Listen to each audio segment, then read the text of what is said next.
right, welcome to the Business Blueprint. I'm your host, Brian Bursick, and last week we sat down with my partners at Hemlock Homes and discussed the origin of how we created that.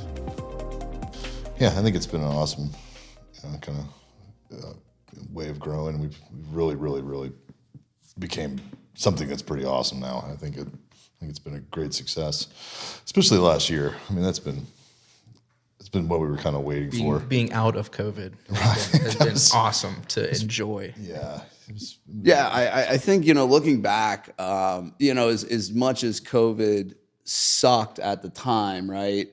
It really taught us we have to either get really good really fast, and I think that's where our model really sustained us, because if we were just a one-trick pony, I don't think we would have survived regardless, right? So one side helps the other side when one period of time, and that's what we always kind of wanted to do, right? It was, okay, well, let's play the economy, let's play, all these other things. But if it wasn't for remodeling in those years, it was an epic time of you don't know what new construction really could have done, right? Because our business model, in a sense, is, and I explain this to people all the time, it's we want to make enough money in remodeling to cover majority of our overhead, so the new construction money is then mostly profit, right? And that's kind of what we've built over the last 5 years, and it's really starting to work.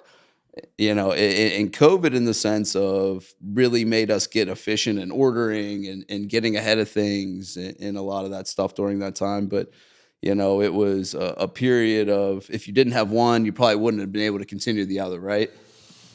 I totally agree with that. Yes, it allowed us to be versatile when the time was correct to do so. It was big for our development. And it enabled us to be able to make some mistakes too, and it kind of got hidden a little bit just because of duration of timelines on things. So because we were running a ton of volume through COVID. I mean, I don't think people, that's really where we got our start, right? So when we moved out of this office, we moved across the street into the other office, and our first contract was for our closing agent, and we ended up, right then COVID hit, right? So we had one big build going on, we had a few specs going on, and we were finishing up and things like that. And we all of a sudden now have this gigantic issue of, we were, remember that we were sneaking guys in and out of the house and doing all this crazy stuff. We moved them in with no occupancy permit and all this crazy stuff. And it was, but that's where we really were able to take off, right? Because we were able to leverage this, being able to build the specs and being able to build SEVs and being able to do some of those things, in the sense of when we were able to sign a lot of contracts because money was cheap, during COVID, that it gave us the ability to do that. But I think, obviously all three of us would have loved to have been more profitable, right? But I think it gave us great practice in the sense of okay, this is how you run a business on scale. Yeah, for sure. I mean, I don't think if it had been for that, I don't think we would have turned it around as efficiently as we have. I don't want to say to really turned it around, but we were able to capitalize on what was going on in the market now as efficiently as we have. I mean, it was kind of it's just such a bizarre time to have started a business, to be honest with you. I mean, I think we were in some regards lucky. In other regards, I think our business was again better modeled, like you were just saying. We had a two-pronged business versus everybody else who kind of dove into the new construction market with just a new construction build, a whole bunch of subs, and they were ready to build houses prior to COVID because the market was really hot, and we kind of just jumped on. I think you need this. I think you need to be able to turn capital. We need capital. We didn't have capital to start, so we with the remodeling projects are able to garner your capital in a more efficient way than an 8-month build process on new construction. No matter how big or small you really are. Yeah. I mean, it's And I think touching back on the capital, we 2017 we started sitting around a restaurant around a table, kind of just writing on a napkin, right? Drawing on a piece of paper on what we were all and what's the interesting part is we all kind of met through mutual agreements, all kind of knew each other a little bit, but when you really start forging a bond in the sense of, and you're able to do projects and you're able to bring all the skill sets together, and we were willing to take that risk, right? So we went and borrowed $1.2 million off our money lender. That was expensive money, but like nobody else would touch it. Nobody else would do anything. And, I still use them today and even talk to them all the time. I'm like, dude, we owe you everything, because if it wasn't for, that start of getting that chance to be able to build those, because we always talked about, right? If we just keep building it, we just keep building it, like it's going to happen. Yeah. But, we got to continue to, build and get the marketing out there. And I think the wildest part about it is that I tell people, the story of it is when we went through the specs, and they were beautiful homes, right? And we had a tough time selling just because we had no brand, right? And that was something I was very shocked about, because I was so used to new construction in the city where it's like, XYZ LLC sells a $1 million house in Lawrenceville. Not a big deal. You come out to the suburbs, man, that's a different game. Yeah. They want to know who you are, what you are, all these things. First question came out of everyone's mouth is, who's the builder? Oh, we don't know if they're going to be around. What are they going to do? Take care of warranty. But, I think for us at that moment, it became so apparent that we got to focus on brand, and we started going super hard on, all the social sites and really getting our marketing down that way, which, the craziest thing about it is last year we did a little over 10 million total in sales, and we spent $9,000 in marketing. Like, that's bananas. That's bananas, because of all, like, that's the power of the power of word of mouth, and it's the power of doing the right thing. And it's, the power of that.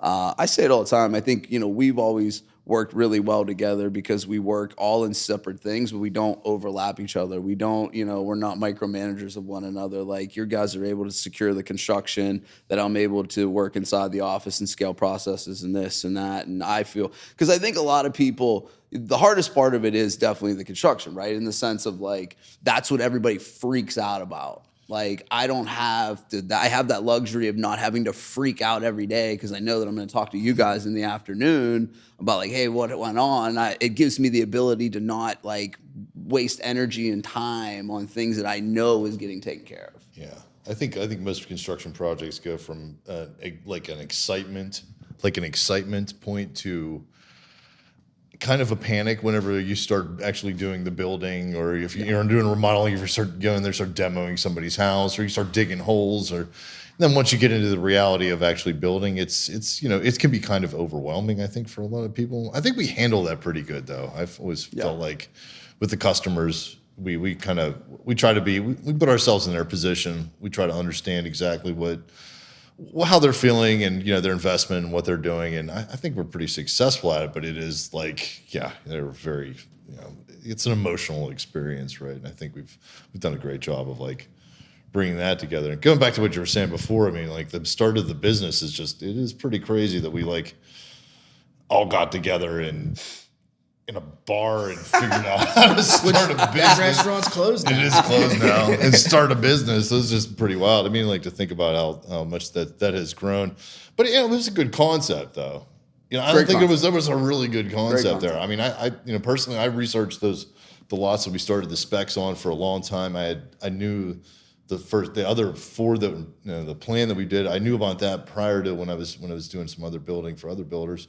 And I just knew I kept those in my back pocket to know, like, these are, if opportunity comes along, we can be able to capitalize on that. And I think, that's I'm glad I did that. I always look back on that, like, oh my, if we hadn't had those lots, I mean, they were economically really good, and not, really good lots for the in great areas. In great areas, that's what I was looking for. It was like, was a pretty tough lot that maybe somebody wouldn't build on in a really good school district, and I think that really worked out. It worked out really good. I mean, that was part of what I think kind of it didn't propel our success, but at least gave us a footing of like, hey, we can all work together. You know what I mean? It gave us a major yes, 100% in the sense of, and I said this to a lot of things. And early on, I mean, we paid out more in interest than we made for a while, right? And it was a sense of like, okay, we got to make sure, do we believe in this dream big enough to understand that this is not just going to be a year or two and we're going to be extra successful? It was a sense of like, okay, we believe in this enough that we're going to work our faces off and take crazy risk in the sense that we know that this is going to work over the time. In most businesses fail within 5 years, and then proportionally they fail going into 10 years. But I understand why businesses fail in the first 5 years, because the first 5 years, I mean, you have no data, Right. You have no name, you have no experience, you have no capital. And back to the capital part, I mean, we've all, known and been on the same page about we don't want outside capital in our business. We want to make our own decisions. We want to, everything other than Chris, that money projection in the beginning, we have never took a capital infusion from anybody else in our company to scale. Now, I think we could have, and I think we would, and I think it would have hurt us in the sense of, because we weren't efficient enough to be able to handle a capital infusion like that at that time to scale. Now, we scaled like crazy because we scaled out of necessity, through COVID. We had to just keep bringing in money and bringing in revenue. And I think that, made us be able to handle volume, right? So 2 years ago, we built a lot more houses than we did this year, but our revenue this year was much better, right? But it taught us and showed us that, okay, we can build 14 houses at a time. Not that we want to build 14 houses at a time, or hey, we can do 9 remodeling projects at a time, which we found that both condensing them, there's a nice in the middle point, right? Yeah. But until you start pushing the boundaries of what's really possible, you just aren't sure what's profitable and what's not, right? Because there's a point where it just starts to drop. And we found out in remodeling this year, and there's a lot of trials and tribulations to that. And on the new construction side, we were pretty slow, but I mean, our numbers were, our value finally aligned with our product. Is what I like to say with it. And to be able to take the business as far as it's gone with strictly using our own capital in a market that sells high end things that's a challenging thing, right? I mean, we've been able to accomplish building, I think at this point we're over 60 houses. I think we're well into the hundreds on the remodeling projects. We've tailored I mean, look at early on. We ran a team, didn't know how to run a team. Didn't have a clue about running a team. And then you kind of go through that and you start to see the struggles of that. And then we, flip-flopped everybody on the remodeling team multiple times. And I think at this point, I mean, the guys on the remodeling side are fantastic. I'm a huge, I think this is the best our team's ever been. Our depth chart's very strong on the remodeling side. And they're just good everybody culture, plays right? their part. It's good culture. No one steps on each other's toes. They all get along. No one's, I'm king over here. It's everybody does their role, and it's turned out really nice. Yeah, we, on the remodeling, on the new construction side, it was, early on when we, Ryan would talk about it, and I've never been a part of new construction. Me and you never have. No. He's been a part of his whole life, so I didn't know what to expect. He's like, oh, we're going to put up these houses, we're going to do all this stuff. I'm like, dude, and we started framing it. Like, oh my God, it's done. It's like 7 days. Like, oh my God, this is like scalable, Yeah. The light went off where I was like, one of the things I'm like, oh my God, this might really work. Like, you might really be able to do something here in the sense of that. To now where it's almost just like a fluent thing of breaking. I think the hardest part is for us is we broke into a market that is very hard to break into. I think that and figuring out a sales process that none of us had really sold. I've never sold new construction. Yeah, you know what I mean? And that was like, or remodeling. Yeah. It was just one of them things where that whole process that you have to have it has to be organized to, for the customer to get to achieve the results that you want. Yeah. And the customer expects. And I think that was probably, for me, I've always felt like that was our biggest challenge. I feel like we've done it, but it's one of those things that probably really will never be done. I don't think it just was something that we'll keep kind of evolving over time. Yeah, it's been pretty exciting to see that kind of come.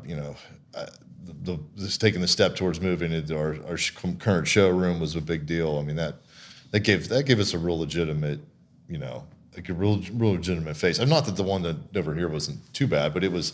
But it's incremental towards your growth, right? Right. Yeah, so like when me and you walked across the street, we looked at it, we're like, oh man, for $1,800 a month, like we're like.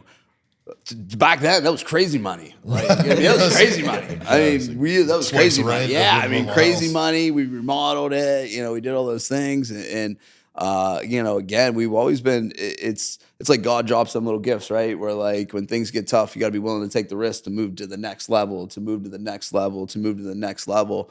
And down there, I think it really gave us the freedom to be able to figure some things out, right? And like you said, with the sales process and figure out our details. And I think one thing that I've always touched base upon is we always want to be great. We've always been great at fixing our problems quickly, because we understand that every time we have a problem, and like we've always talked about, these problems as you get bigger, they be turned into barges. Like they don't turn fast. They're like, you're like, oh man, you made a decision that's going to linger around. It's a warship. It is not a boat. It's going to linger around for 5 months, and it's just one of the things where when you go through that pain and you go through that growth and you go through all that stuff, you're like, okay, I'm not doing that again. Okay, I'm not taking that ride again. But even the same thing, right? So we lucked into that one or just kind of fell into it. And then, we fell into the other office in Peters. One of our friends wanted to look at the basement. We're like, oh, we'll just take the whole thing. Yeah. But again, going from $1,800 rent to $5,200 a month was ridiculous. And that was during COVID and coming out the back of COVID when we had zero money. We had zero funds. We were pulling everything from every resource possible. We were kicking that can, baby. Kicking a massive can. Yeah, we sure were. Yeah, kicking a massive can. Right? We never like failed to deliver though. That was the only thing about 100%. it. Like every time when we were kicking a can around, but we always gave the customer what they wanted. I think that was like I was always I'm proud of that. Like that's 100%. Like there were some 100%. people that we know. I'm not mentioning names, but there were some people that like they legitimately they were kicking a can and then they were just like, I'm done kicking cans. Yeah. And I'm gonna leave. Sorry, bye. Right. Yeah. And left the customer. I for one, we can proudly say that anybody that was in agreement with us for any project during COVID, we came to you and asked for no money. Right. None, zero, not a dollar. And whether they knew it or not, we stayed quiet. There was houses that we built that we gave them $70,000 and built them a house and smiled and delivered, all the closing gifts and delivered all that again. Because, and I think that let's touch base on that for a second, right? Because I think that's what really makes us extremely unique. Where whenever things were extremely hard, none of us were like in each other, like, this is your fault. This is your fault. This could have been me. You sold this or you did this wrong or da, da, da. Like we've never had that. We've never had them conversations, right? No. Biggest conversations and arguments that we've ever even is just because the growth and pain of scaling. Yeah. And I think until people like understand and grow a business, or especially a construction business or two businesses inside of, that for me is like Ryan said, it's extremely proud for all of us that we can look back and say, hey, whether it's remodeling, whether it's new construction, we deliver all the time, every time, and that's what we focus on now is like, hey, we know it's the experience, right? Our standards are standard. It's always got to be top notch. And you look at our reviews, it's, hey, such and such is great. But, the house is awesome. But boy, that person, I love this and I love that. It's not just, the product is what they expect. It's the experience is what they'll talk about, and that's a thing that we focused on over the years a ton. And I think, it's paid dividends in the sense of being willing and take the risk, willing to put our money up and always willing to do the right thing has projected us into a level that even myself, I didn't think it would be like this. Yeah, I did not see this coming back at South Park Clubhouse, sitting around saying, "Hey, let's build a house on this lot here over the hill." Yeah, no, definitely did not see this coming.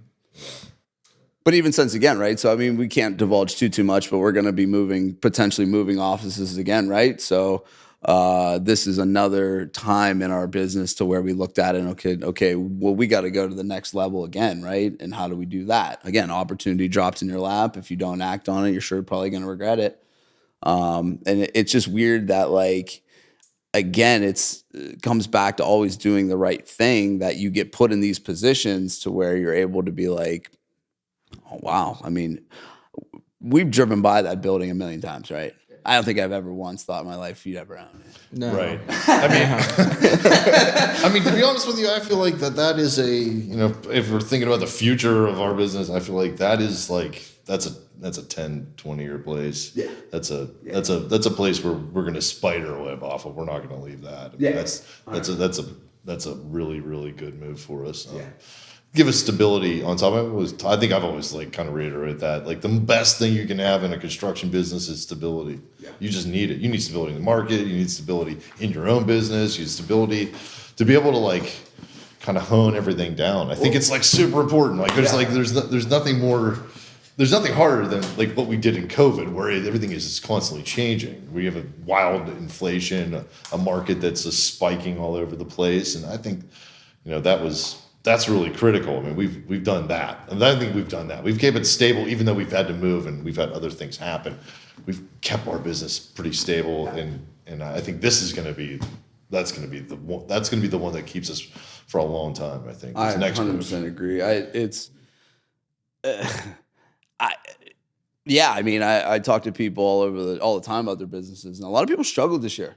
I mean, a lot of people struggled. They really did. And we had our absolute by far best year. I mean, not in, we're down a little bit in revenue, but like I said, we found the balance of hey, our prices finally met your value, right? So I get questions all the time where how do you build your construction business? Get ready to do a lot of things for cheap for a very long time, and then slowly raise your prices to your value.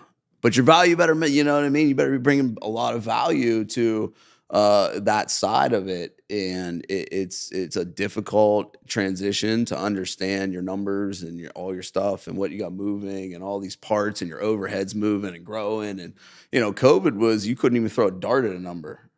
Right. Now we play the commodities market. Right. It was like a moving target, right? Yeah. we had our lumber reps in the other week. I'm like, listen, guys, I know if interest rates fall and demand blows up, don't do this to us again. I want to feel safe here. Just because I think the PTSD of going through that, you're just I can't handle that one more time. I don't want to do that again. Windows and $100 sheets and $716 plywood. Oh my gosh. Okay. I mean, yeah, the lumber yards couldn't even hold a quote for a deck for more than 24 hours. That they would be if you buy it right now, this is what I can do it for. If you don't, tomorrow's going to be different. I feel like we survived the bubonic plague or something. Yeah, I think it's one of the things where you look back and like you said, we're going to tell our grandkids about this time where things were just, you just prayed, in the sense of that. 145% in 2 weeks. Yeah. But it was wild though. I mean, I think, even looking back on, we made our first hire whenever we didn't have, I think the thing too, that also where a lot of construction people fail is they're not willing to invest in people early on. They want to keep the money for themselves, or they want to feel they need this big giant bankroll of some sort in their account or this or that. I think we did really well early on about putting people in positions quickly because it helped us sustain scaling.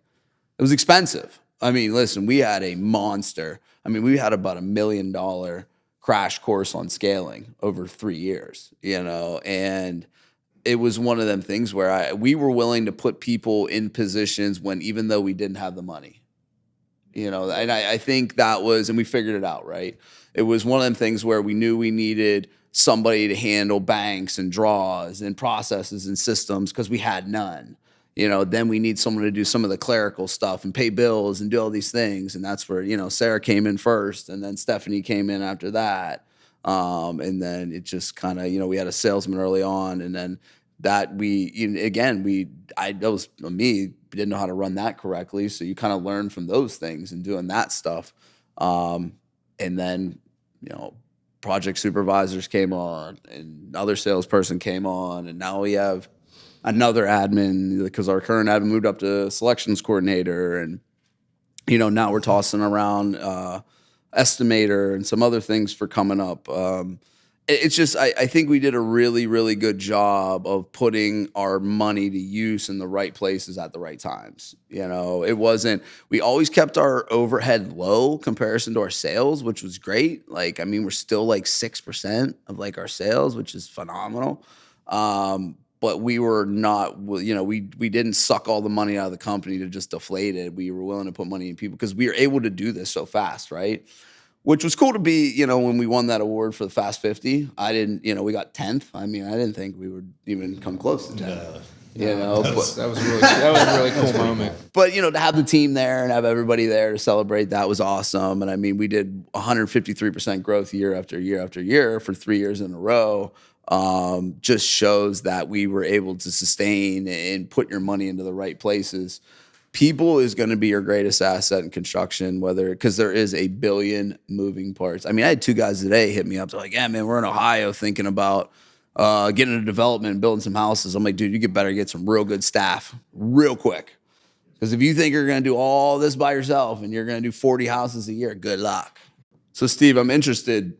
It's a question, and we've talked about this a million times, but now that you've been able to do so many remodeling projects now, and you were a guy that went from the field right into management, no training, no nothing. And you were managing. I think early on we got up to like 14 guys, what have you learned over the years about your skill set, and what has kind of shifted since you started, the remodeling process, going from the field into more of a management position?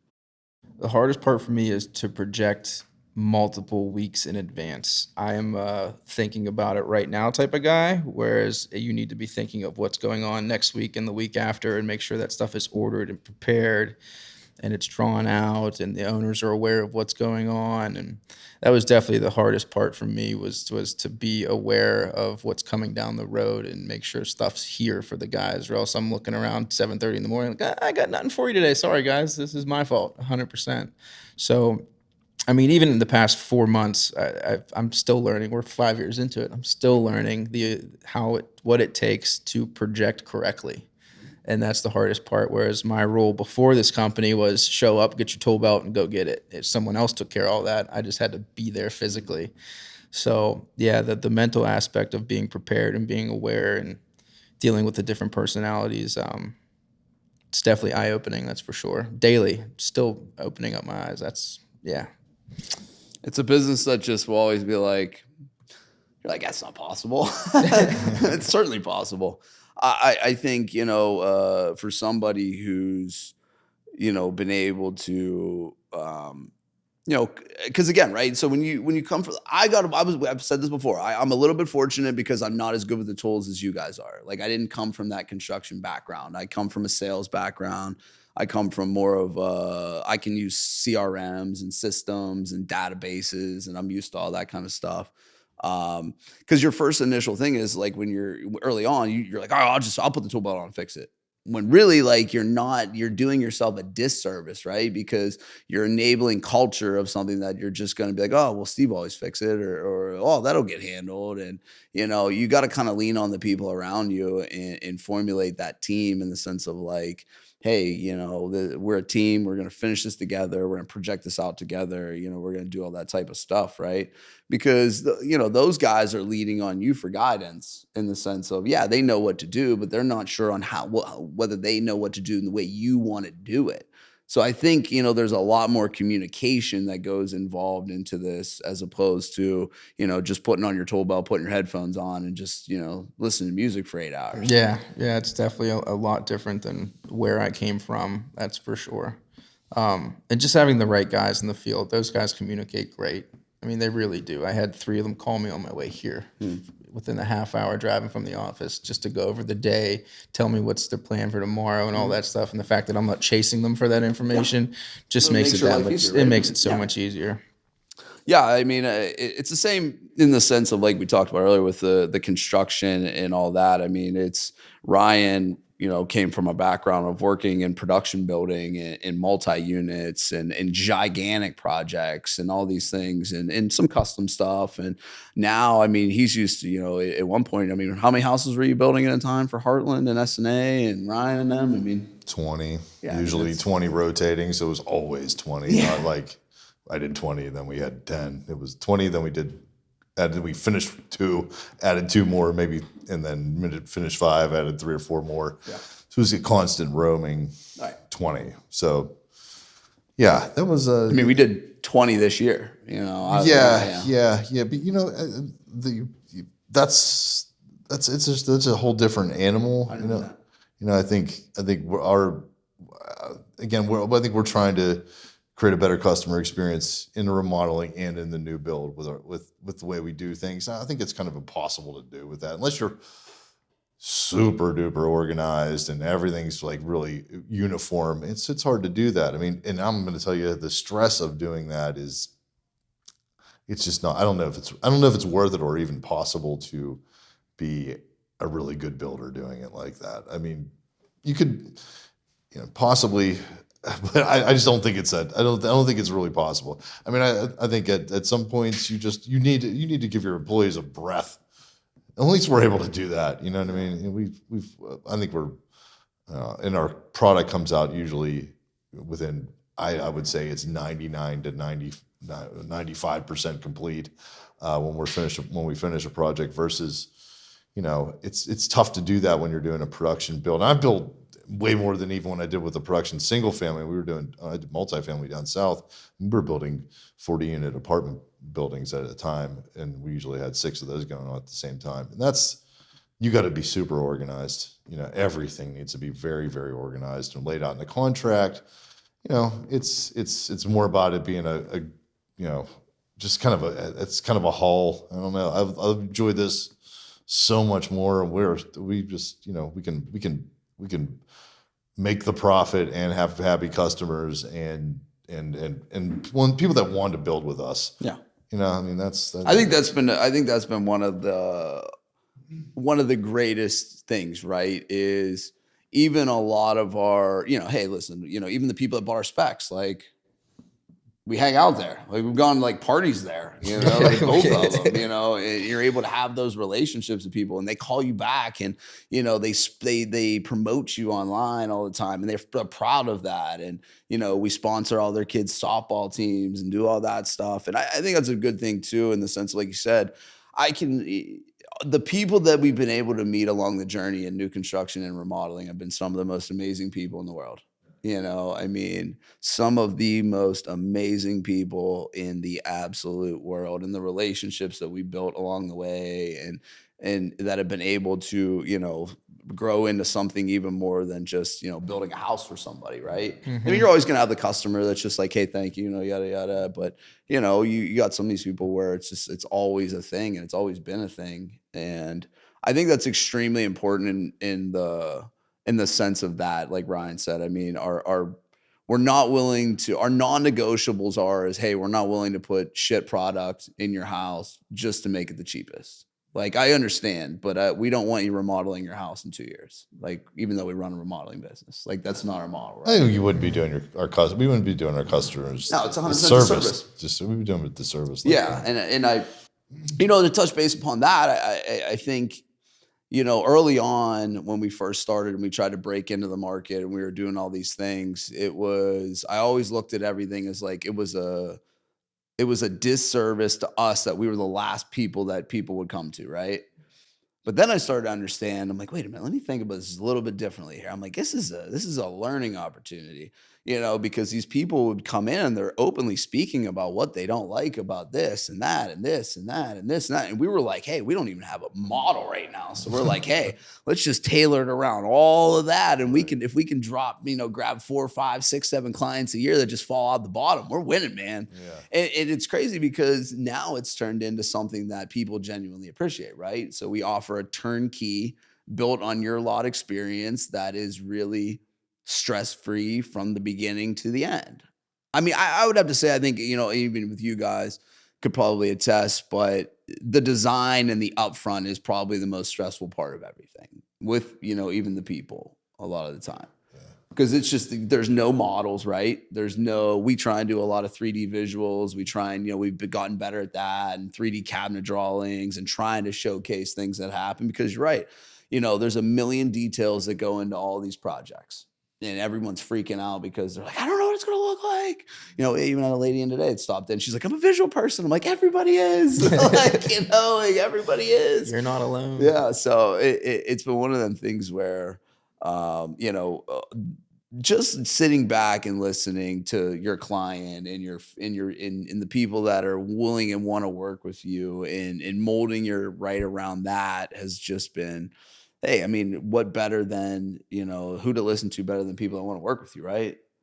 I mean, I so going back to like what Ryan said, with it being fun. I think last year we all had it was a great time. I mean, we had a great experience. I think it was the first time to really breathe and get a breath from COVID, and have, like Ryan said, a stable market, right? As when people didn't do well last year, we did well because we finally had a stable market.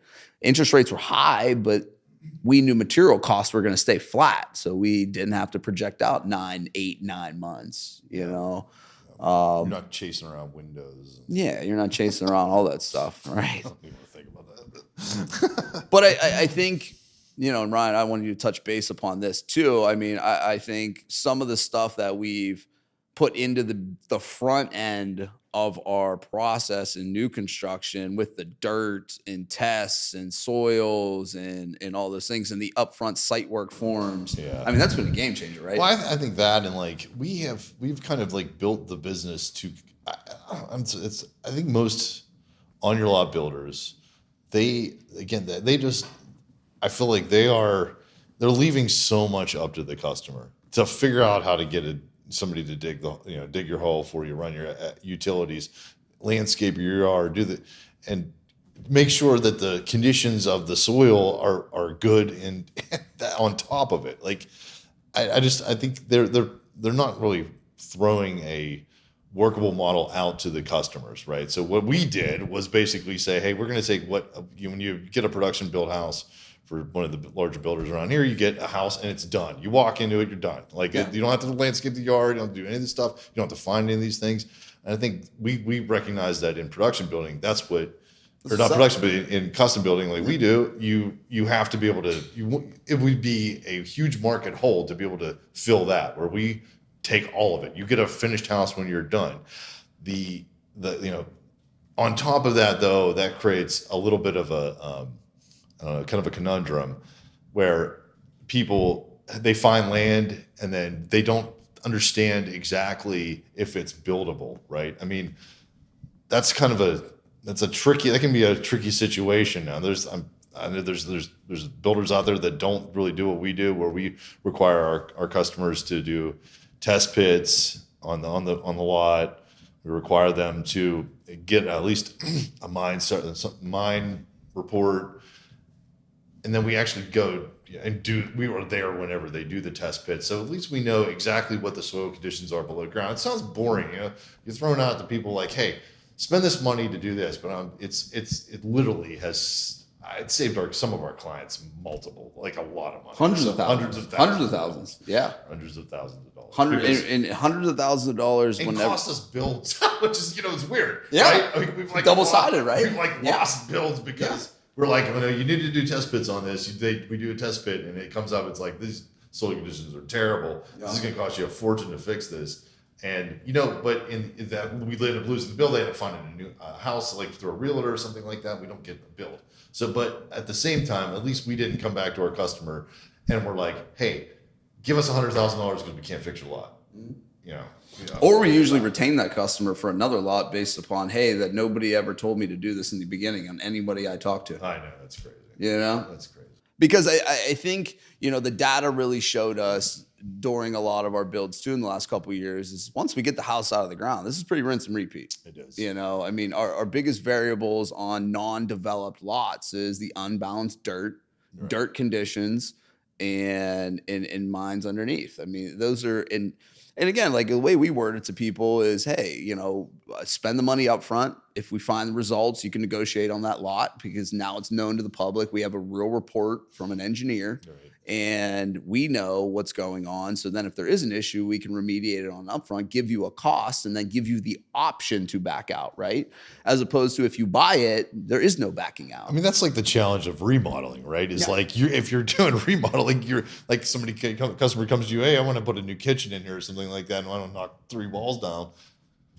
I mean, you're there's no way to do it. We can do it, but we don't know what's in there till we can't find the existing conditions. Yeah, I mean, we hit one recently, and one we're doing now. I mean, we were demoing a couple walls and found out there's HVAC in all of them. Right, of course, yeah. Went off their engineering report, which ended up, having some mistakes on it and stuff too that needed remediated. But yeah, I mean, you can't call what's going on in a pre-existing house behind the walls. It's just a very variable thing in the sense of, how you handle those things too is extremely important, right? I think me and you got an email the other day from one of our clients, and they were just like extremely thrilled about how they had an issue or there was something they said they wanted but didn't get done, and then we just did it. We didn't bark about it, we didn't not do it, and then she sent us an email. It was like, hey, I went with you guys based upon your reviews and your reputation. She's like, you genuinely lived up to that reputation. That's powerful. That's powerful because we've talked about this for 5 years. Like, this industry is looked at more fucked up than a used car salesman. Not to any of my used car salesman friends, but it's bigger money. Yeah, it's bigger money, and everybody's like holding on to like we're in a boxing your personal investment. Right. It's like there's a lot more to it than just a car, So the people and they're always expecting to be screwed over, which is crazy. That's literally what you said in the email. Is at this point in time, most contractors would put their fists up to fight, whereas you just said, okay, we'll get it handled, and we did. We accomplished the goal, and she's because what we play the long term. That's why. Because we're not playing for tomorrow. We're not playing for this year. We're playing for 20 years down the road. And I think that's when you own a company and you start to do these things, you have to think about that, right? You have to think about, okay, how are these things going to impact the people inside of our company, our clients, everyone that we're associated with, our families, this, that. I mean, we're responsible for more than what we really genuinely think, right? I mean, we're responsible for everybody's family and everybody's well-being. And you have to respect that, and you have to understand the position you've been put in, whether you want it or you don't. A lot of people don't want it because they don't want the responsibility of it. Like, it's heavy, right? And that's what really was the hard part for me about COVID, was like thinking like, oh my God, I fucked this up. Like, oh my God, what am I going to do here? And there was a lot of times, right, where we were all just so uncertain of like what was really going on here.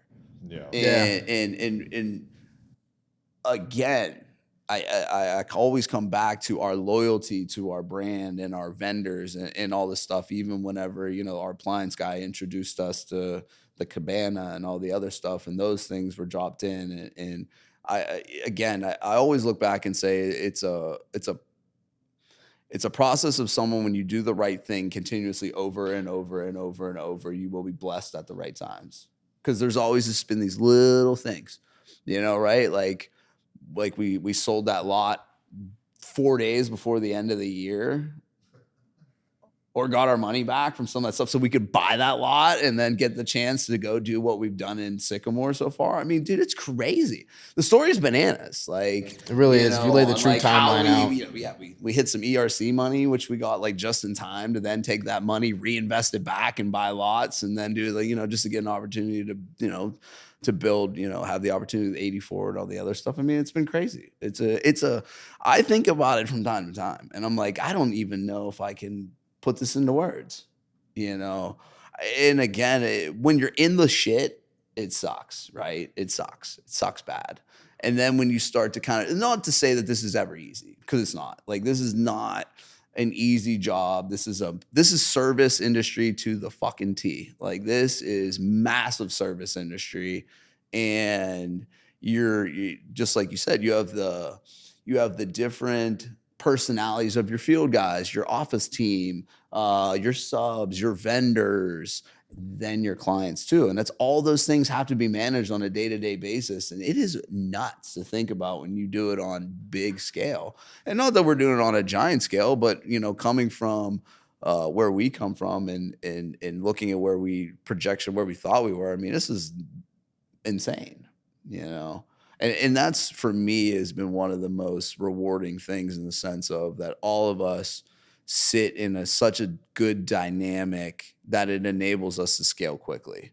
Because while you guys are out doing what we're doing internal stuff, and then we're also, making moves on offices and this and that. And everybody knows how to play their part very, very well. And now, coming up on our annual review coming up this week, it's an interesting thing, right? Because we're going to, meet this week to talk about 3-year, 5-year, 10-year, projections. And that's tough, right? Yeah. It's a tough thing to look at your business now and be like, all right, in 10 years, I think we're going to be, but it's extremely important in the sense for the team and everybody to know like where we're going and where we're trajectorying. And I think it's always been great too, because we've been disciplined enough that we've always been willing to try everything once. Like we built in the city once. I think we're all pretty good on not doing that again.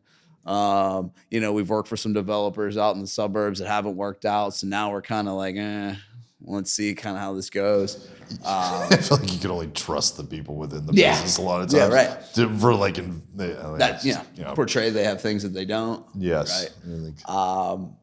To the sense of that, I think we're on a great groove in this, like we talked about, if we're remodeling this year, especially because we have an opportunity to do less amount of projects, but make more money in this because we're just be more efficient. That's always a number we've worked on. Mm-hmm. And we've talked about that multiple times. Immensely. Yeah.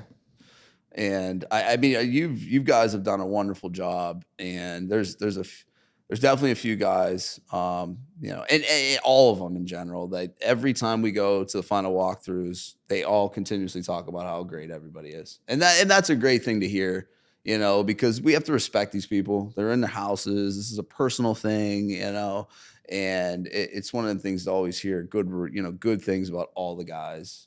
And that's a big thing for us, just because it's important over the long haul. And that's tailored to you, right? Because, I kind of hang out with the office girls more during the day. Ryan has Bob, and in the office girls too. You're lately you've been in the office a lot more because you're understanding. My field guys are so good; they're helping me out. The planning and preparation, right? The planning and preparation. It's hard to finally put down that tool belt and be like, all right, I got to really put some planning and effort into this and plan them out and schedule them out and not call subs day before and all that stuff. So that's been a very fascinating thing in the sense of the growth. And too, like I always tell people, like people ask, oh man, I want to get into new builds. Like I'd love to see some younger people get into some of these new builds. Like I don't I don't fear competition. I don't think anything like that. I think there's I think new construction's a really awesome thing, and remodeling, in the sense to see some of these younger people. If you're out there, you should be getting into the trades. Okay. You should be getting into the trades. You're missing a gold mine coming up here, just because like it is a thing. It's not going to go away. Like, I don't care how AI does whatever listen, you cannot handle all these things without certain people doing skilled sets. And we need these people. You can't outsource everything to Ohio. Yeah.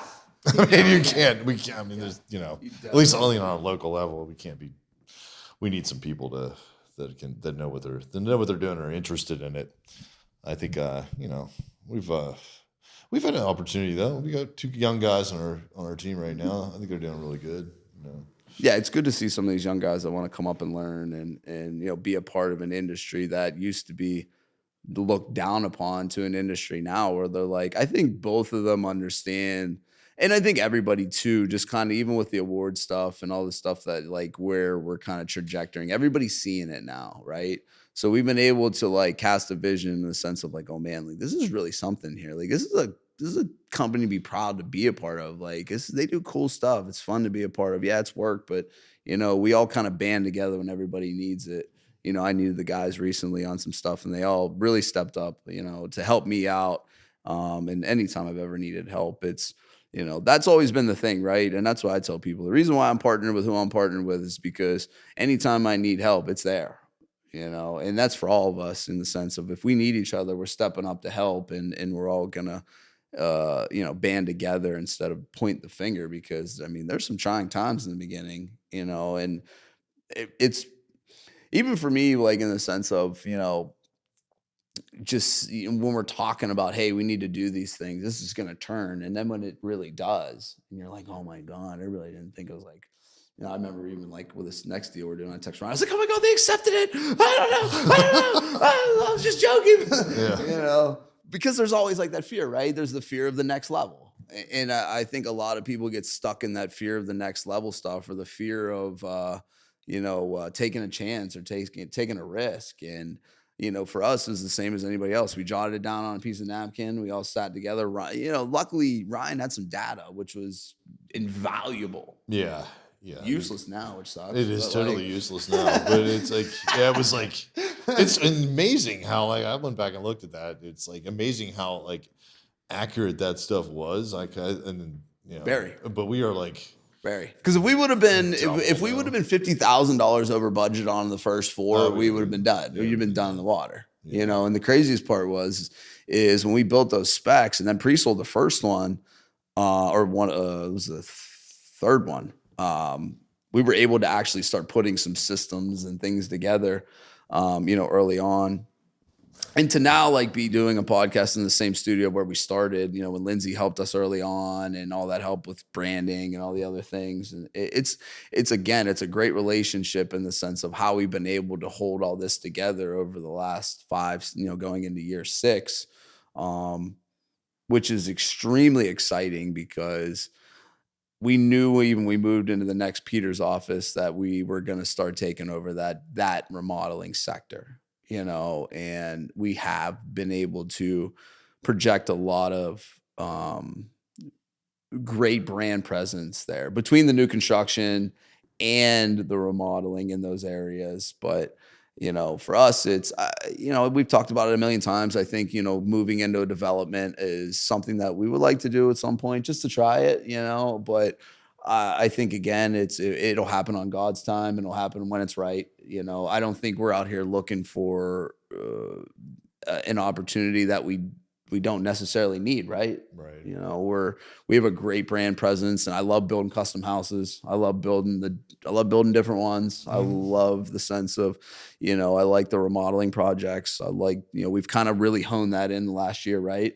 Yes, Gotten really good on, what we're good at and staying in our lane. I think that was a learning experience too, because when we first started, we're just like, we'll take every project. Right. We'll take every project. We don't know. I don't know if we're going to be good at it. We're going to take every project. And, we kind of really dialed in what we're good at and what we're not good at. And, had a ton of bumps along the way, but got the right personnel in place for what we're doing in remodeling now. I think that's really important. 100%. 100%. And in the same sense of, for me, it's been really, really, it's been an awesome experience to see you guys get better and better too, right? Because the construction has gotten much. I mean, our warranty costs a year nothing. Right. I mean, it's nothing. That was a big focus when we were coming out of the pandemic for me, was that I just didn't want to I don't want to have to return to people's houses. I think it's like incredibly annoying to finish a project and be like, oh, we left a bunch of loose ends. That's not the way we really want to operate. It's not the way I'm sure Steve wants to operate in his remodeling projects either. It's just, I think that is part of the planning, right? And what we talked about before, like the customers, they are going to remember the end of construction. They remember like the beginning and the end. They kind of like, I feel like a lot of times the middle just gets like, oh my God, there's a house there. Oh my God, there's now cabinets or the drywall's installed, and but they do remember how you finish it. I mean, that's like 100%. Very, very 1,000%. And they also remember how you handle problems after the fact when it's done. For sure. Like, so if you don't have problems, you're in a much better position to be able to fix them. Well, we've had issues and we've been able to quickly resolve them, like we talked about before. I mean, I think that's been like one of the best parts of our business is like we don't get too hung up on like it's going to be well, we got to do this and this and this to fix somebody's problem. No, we're going to get a great plan in place, and then we're just going to execute it and do it. Whatever it costs. Right. You got to do it. Right. In the same sense of people understand that we offer a great service and a great product for a very competitive price, and that's the way we want to keep it, in the same sense of now it's just refining and fine tuning and, clogging up the little holes of, early on. I mean, it's the same thing, right? Like, that's how you learn. Like, that's generally how you build a business. You make mistakes, you feel the pain, you lose a little bit of money, and then you plug the gap.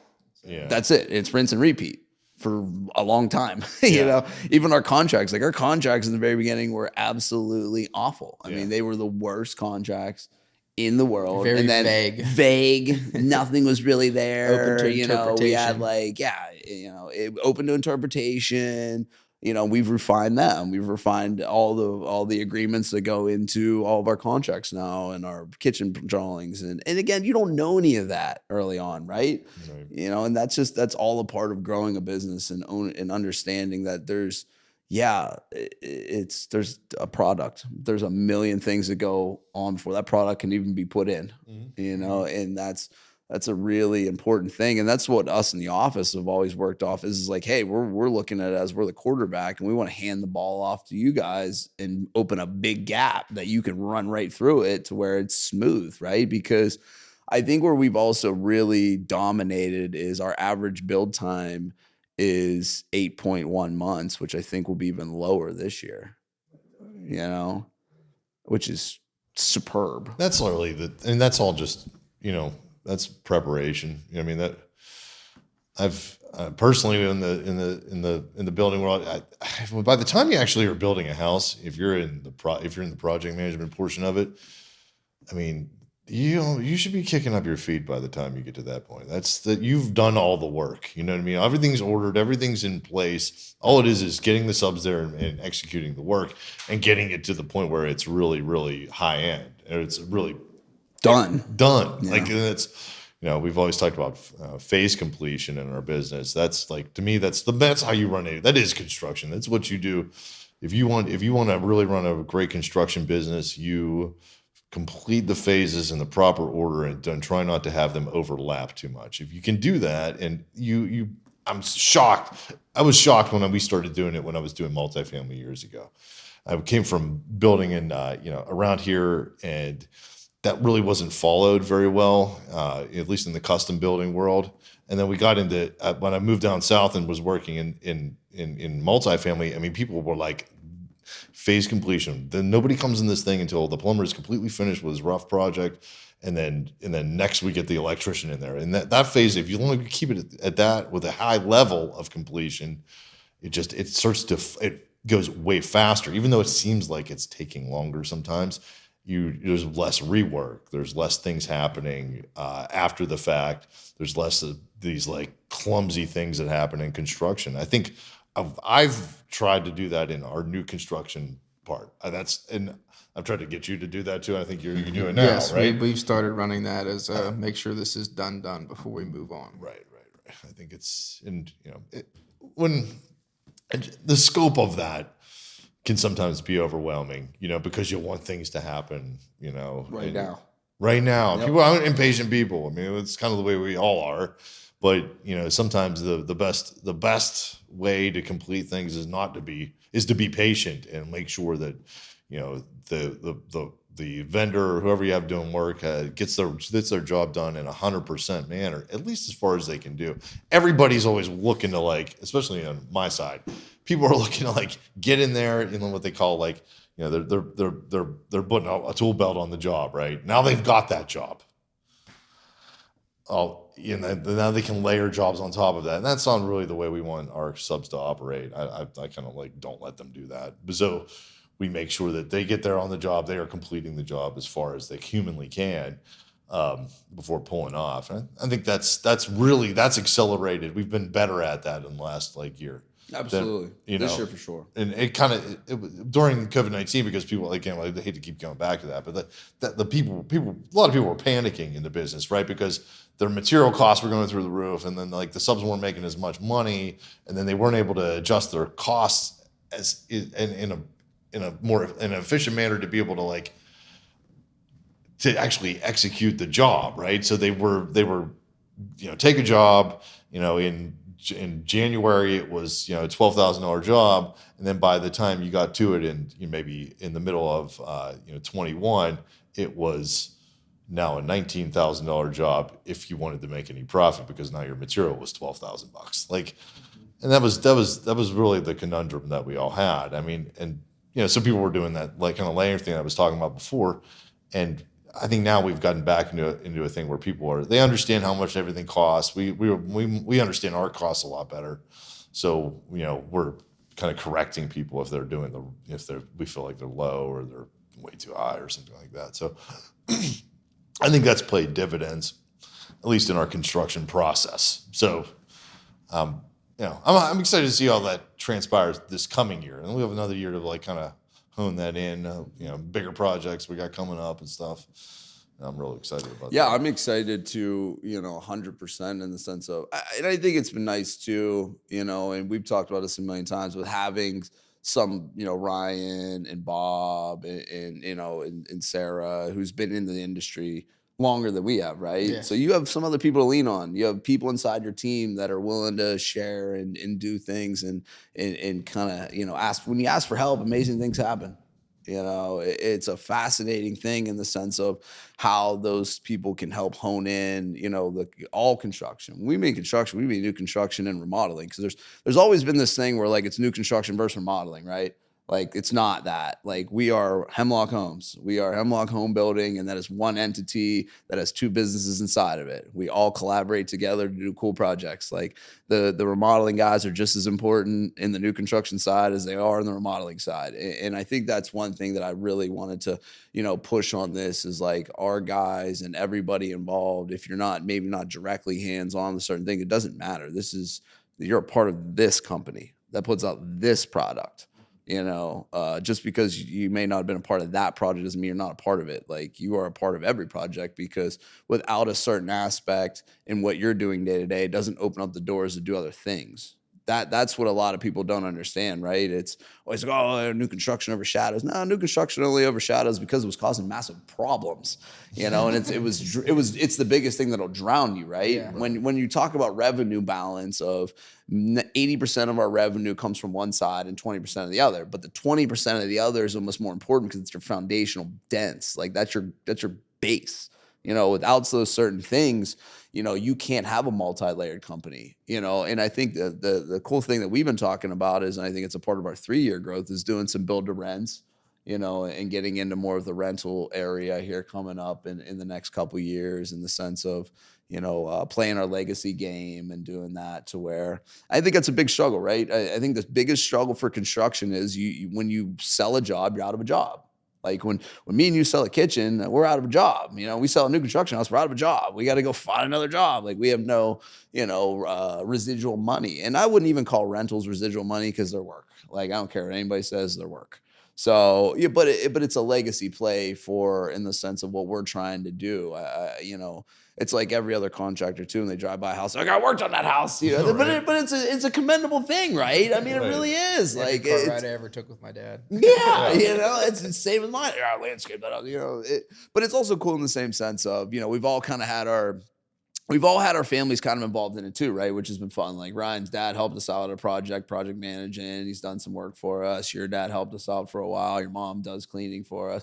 My dad does our landscaping and all that stuff. So it's been a fun, family oriented thing, in the sense of how we run our business, to where none of us want to be corporate. None of us want to have HRs and all the other stuff and all that nonsense. It's a small, tight knit group that wears hats and gets shit done.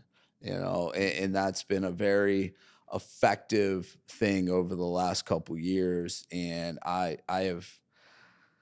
don't know, man. There's times where I look at it and I almost can't even believe what it really is. and I'm a big dreamer. I really am. I'm a big thinker, but I'm like, sometimes you think, you just don't ever think it's going to be I didn't think it was going to happen this fast, is what I could really say. And, I would, it's been an amazing opportunity for all of us. And I'm excited for this year and I'm excited for the years to come because I think we've really been able to hone some things in. And, I mean, I think, you've come both you guys, in the sense of going from, again, a project manager into a owner's role and a hands-on guy. It's a difficult transition. It really is. I mean, because Ryan is responsible for different things than he is now. Just like you said, you guys are intermingling things that you necessarily weren't always responsible for the first time around, right? Like Ryan has an extensive construction background, and then got into a little bit of management and then got into it. Whereas like you were just kind of thrown into it too. But owning something is much different. That's a lot different. It's much different. You have to look at things way different. You have to look at things in the sense of like, it's a much different realm. And so we're going to cut it here shortly, but let's touch base on that real quick for some of the people that want to go from, working maybe a job into an owner's role. Like, what were some of your challenges for both of you guys? Difficult conversations. It is so hard to have a difficult conversation with somebody, whether it's, hey, man, this work isn't up to par, or a customer comes at you and they're like, hey, this is not what we were expecting this. And you just look at them like, that's not on the drawing. That's not in the scope. I don't know where you're getting that from, but I'm going to figure it out and make you happy. It's difficult conversations. I'm still learning how to have difficult conversations. It's tough for me. I am a bubbly personality type of guy. I like to joke around. So yeah, telling somebody, their work sucks or this isn't up to par, it's very tough for me to do, but I'm getting better at it. I'm finding strategic ways to kind of put the ball sort of back in their court. But yes, difficult conversations is difficult to do. It's very hard. For me, it's always delegating the project management stuff. I it's kind of a trust thing. You know what I mean? Where I know that if I mess it up, at least I can, as the owner of the business, I feel comfortable. Okay, I messed it up. I'm one of the owners of the business. I can deal with like I messed that up. But it's hard to like be like, okay, go do a takeoff. And then if it's wrong, one of the employees, I have to be okay with that. I gotta be okay with that. And I'm like, I'm not so okay with that. Like, so, and then, that's, when you think about that, that's where we came up with development processes and stuff like that to kind of, to make that a little bit easier. And I think it's really worked, to be honest with you. I think we've done a great job with at least delegating to our vendors, delegating to the people within our business and stuff. And I think we've made a ton of great relationships. Oh my God, yeah, we really have. I mean, we have great relationships within our, especially with our vendors and subs.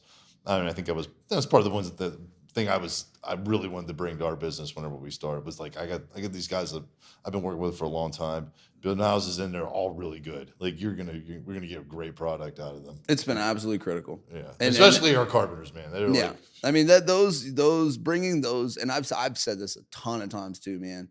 And I was telling you, like, I don't listen to anybody ever ask me about a referral. They ain't my people. I don't refer out my people. They ain't because they're not my people. I didn't bring them, so I'm not giving them. But, that was, again, it comes back to the trust thing, right? Of like, I feel better about the sense of what's going on because I know the years that he's put into it and stuff that, same thing. We've all worked together years in this to put all this together. But it's also been a funny thing too, because every time we've had a problem with a vendor and sub, we've vaccinated quickly and have gotten better. Right, we have. Yeah, like even like trim carpenters recently and all that other stuff, and our deck guys and all the other stuff. I mean, those are crazy finds. Yeah, that have just been through a lot of just trial and error in the sense of that, right? Because what's the biggest thing about vendors and subs? They want paid. So they talk like, oh yeah, they're gonna when they talk, they're like, hey, I got this guy, give him a call. They've certainly had a conversation about whether Hemlock pays or not. Yeah, you know what I mean? Sure. Like, there's definitely that conversation. Like, because there's some builders that just don't. Let's just put it that way, And I think the funny thing about construction too, and really any business is, I get a lot of people be like, oh, you don't know my problems, or you guys are bigger than that. I'm like, no. Listen, here's the breakdown of business. Every business has the same exact problems. It's just the price tag that the problem costs is different. When you get into a $10 million business, your problems are more like 20, 30, 40, $50,000 a piece. When we were early on in a $1 million business, our problems were $2,500, $2,000, $3,000. That's the only thing that changes. It's just the price point of the mistakes you make. Like when Ryan talks about takeoffs, yeah, it's a $10,000 order. Right. Like you can't return it. Right. Like that's Yeah. the thing. Like It's so, a pretty nice used car. yeah, if you it's screw it what up. I mean. Like so that's just becomes the severity of the choices that you make, right? And we've always worked on efficiency because every time we drop that efficiency, it's just you're making money, and that's how you kind of do it, right? But yeah, well, I appreciate you guys for coming on, man. I wanted to have you guys first. Absolutely love you guys. What we've been able to accomplish is truly, truly fucking amazing. I hope that we never lose sight of that and we understand the journey that we've been on because it's been absolutely awesome. We have some amazing stuff coming up this year and remodeling and new construction, plus, hopefully moving to a new space and opening up that sector of the business. So, I appreciate you guys for coming on. Thank you very much for having us. Appreciate being there.